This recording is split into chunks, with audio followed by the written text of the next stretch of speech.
Tonight, our Presidential Contenders series focuses on one of the candidates whose views tend to separate him from the rest of the field. Kentucky Senator Rand Paul is not your typical Republican, and he's proud of that. The winner of the CPAC 2015 presidential straw poll is Rand Paul. Kentucky Senator Rand Paul's straw poll win at last weekend's CPAC gathering of conservatives outside Washington was anything but a surprise. It's his third win in a row, a feat his staff jokingly referred to as a triple crown. The question is, can he transition that stand with Rand enthusiasm to a successful presidential campaign? You're formidable in straw polls, like here at CPAC. Do you think that the Paul organization already, because of your father's run, is kind of ready to go? I mean, where are you on the broad picture of actually fighting for the nomination? I think there are some advantages to having a structure out there and people out there who are already sort of committed. I think in order to win a primary, if I get in, it has to be someone who fuses together. So it's a foot in both camps. It's a foot in the libertarian camp, a foot in the conservative camp, and that's where I am. I'm a libertarian conservative. What do you think the most important thing for this country is in your mind? The number one threat we have right now is our debt. $18 trillion debt. We borrow $1 million a minute. Now you could say it's ISIS, but you can't fight ISIS if you're bankrupt. We've got to somehow become a solvent nation, which means we can't just keep piling debt after debt after debt. Paul hit that message, sharply reducing federal spending, hard as he campaigned for Senate in Kentucky in 2010, at the height of the Tea Party movement. We've come to take our government back. Once in the Senate, he proposed a bill along those lines. We've introduced a bill, or my office has, that would cut $500 billion in spending. That bill had zero chance of passing the Senate. Paul says Washington's reaction to that bill is a major problem that frustrates Americans. Everybody in Washington said, oh, my goodness, we could never do that. I went home and they said, well, will that balance the budget? What are you going to do to balance the budget? I mean, at home it's like not enough. Up here, people are like, can't do it. Most analysts will tell you Rand Paul is not a traditional politician. Rand Paul is a fascinating political figure and still a little mysterious, frankly. Ophthalmologist, medical background.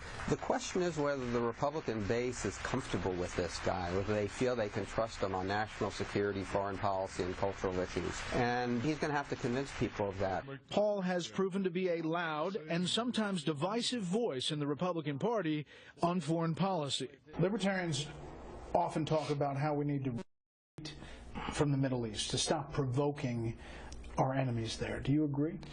My point of view is that the most important thing we do is national defense, bar none. I think if I'm looking at spending for national defense, it's my priority. It's what I would spend money on over every other consideration in Washington. As far as where we're involved, I think there's a spectrum. The spectrum is from we're never anywhere around the world to we're everywhere all the time. And I'm not for never being anywhere, but I'm not for being everywhere all the time. We do have to defend ourselves, but it doesn't always mean every war is the appropriate war to be in. Polls shift all the time, but increasingly there are more people saying they would be behind putting some level of ground troops in to fight ISIS. Right. What would it take for you to make that decision? We have to debate, is there an American interest? And my conclusion is, yes, there is an American interest in us defending against ISIS. Number one, the embassy in Baghdad should be protected. The consulate in Erbil should be protected. One of my big criticisms of Hillary Clinton was she didn't defend the consulate in Benghazi. So absolutely, we should defend our American interests over there. Like another potential candidate in the race, Jeb Bush, Rand Paul has a family political history.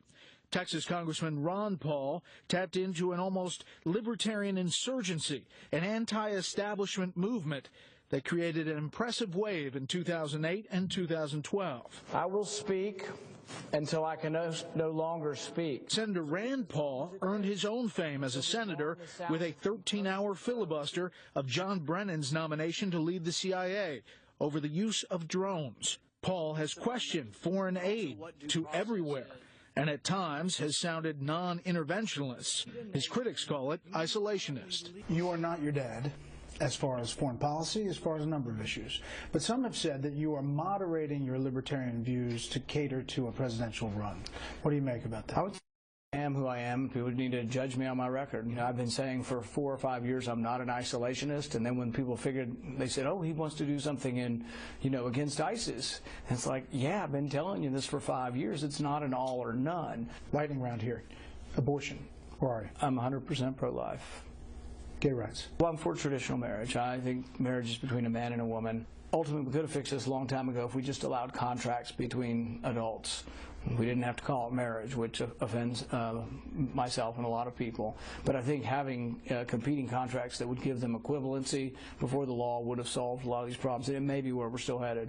Marijuana. Colorado a success? Not a success? I think still yet to be determined. My main focus on all of the drugs is that the punishment needs to be proportional to the crime. I think that the war on drugs has had a disproportionate impact on African Americans, Hispanics, poor people in general. And what I would like to correct, and I met with the president this week on this, what I would like to correct is to make sure criminal justice is applied equally. There's confusion about vaccinations with you. I'm pro-vaccine. Pro-vaccine. Yeah, I tried to say that to people, but people listened to only part of what I was saying. And in every interview, I've always said that I was vaccinated, my kids have been vaccinated. But people went a little crazy when I said I believe in freedom also. An interesting thing is I'm not proposing any legal change. The legal structure we have now gives in 48 states a religious exemption, 20-some-odd states a philosophic exemption. But if you ask me as a physician, should you vaccinate your kids? Yeah, you should. Taxes. What would you do as president? I'd cut them. I think we need to be boldly for what we used to be for.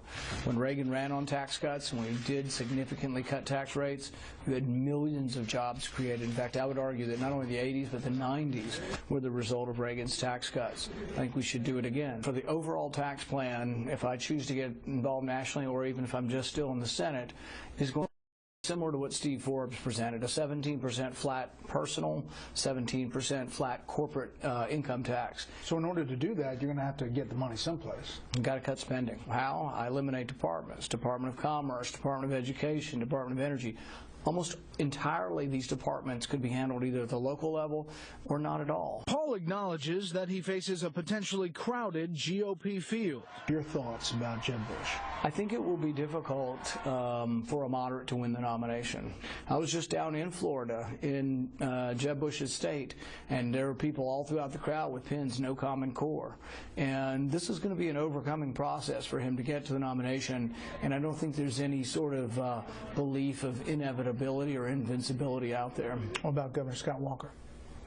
You know, I think he's doing very well. I think people like to see a fighter, and I think that's one reason he's doing well. Paul and his wife Kelly have been married for more than 20 years.